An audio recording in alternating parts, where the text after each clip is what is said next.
তো বন্ধুরা দেখো আমাদের বাজার টাজার করে নিয়ে এসছে রাত্রেবেলা। এখন সব রান্না বান্না হবে বলে আমি সব সবজি টবজি গুছিয়ে নিচ্ছি।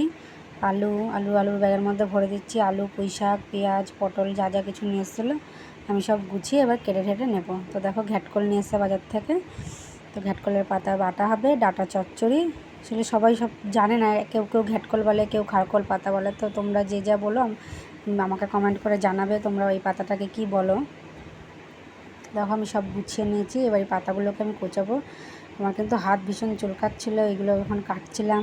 কাটার পরে আমি লবণ দিয়ে হাতটাকে ডলে নিয়েছি। তোমরাও এরকম করবে, তাহলে দেখবে তোমাদের আর জ্বলবে না। তো দেখো আমি একদম শাক কোচানোর মতন করে কুচিয়ে নিচ্ছি এগুলো মিহি করে।